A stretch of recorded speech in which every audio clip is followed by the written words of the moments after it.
Okay, we have this 3-inch square piece of glass that's fused together with the white opalescent and a clear tecta to a 3-inch square. We're going to slump this to a 3-inch slumping mold to make a dish kind of like this.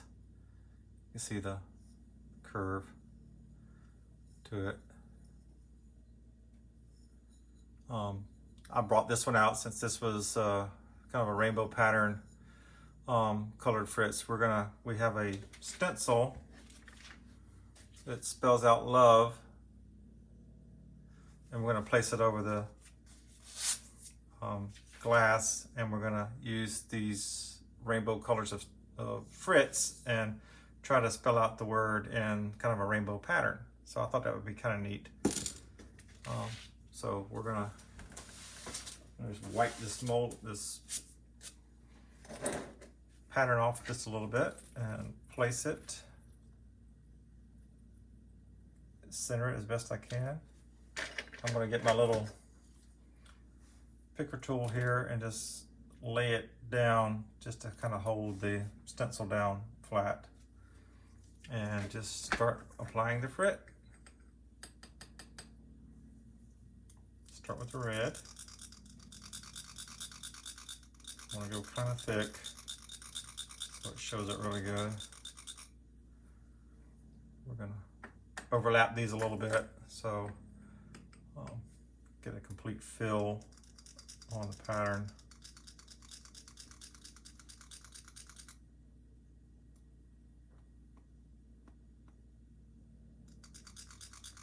I'll just do the whole L with the red and the orange.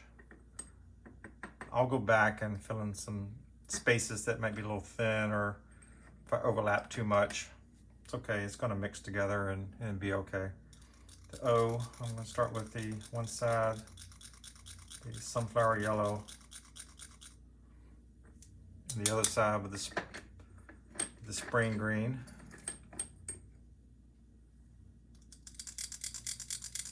It's okay if it's not exact placement of your powder. Just get it on there. Jade green. I would have preferred Kelly green, but I don't have it in a opaque powder.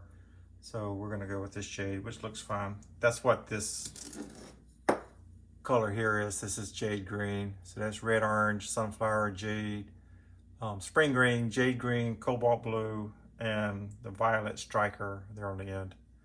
So we'll go with those and have some fun with it. So one half of the V we'll do with the green, jade green, and the other half we'll do with the cobalt blue, blending into the E a little bit.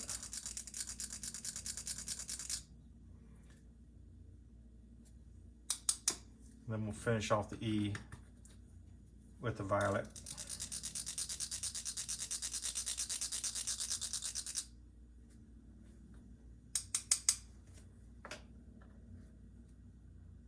So that's pretty good. I'll come back in some areas where frits may have overlapped a little bit,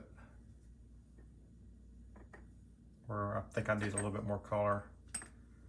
This red needs a little bit more over this orange on this side of the L.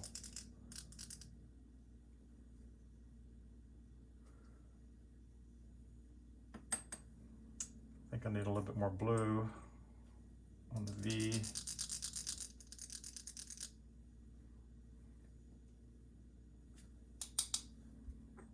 And the orange needs a little touch here.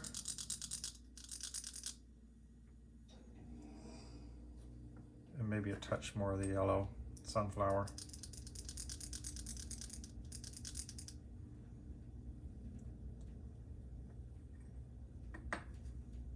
Take a quick look.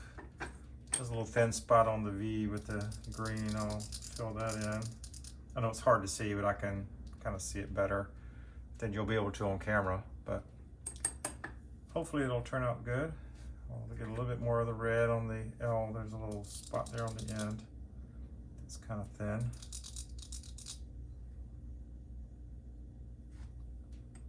So I think that looks pretty good.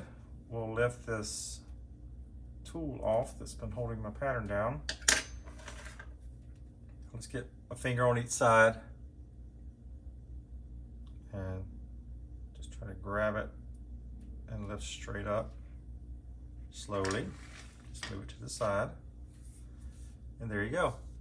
I think that looks pretty good. I'll lift it up so you can see it. I may clean up a couple of stray frit pieces that may have flown around. But I think that's going to fire nicely. So we'll get that in the kiln and see how it turns out. Okay, we have the small 3-inch plate with the word love written on it and rainbow frit powder. I'll lift it up so you can see it. Looks pretty nice, I think, for our first shot. You can see it's raised up a little bit, which is nice. Probably would have put a little bit more powder on it, but all in all, I think it worked well. And it's got a little slight curve to it on both sides. Then the back is just plain. Looks nice. But all in all, I think it turned out well. I'll probably definitely be doing some more of these, and I'll list these if anyone's interested in them. Okay, thanks for watching.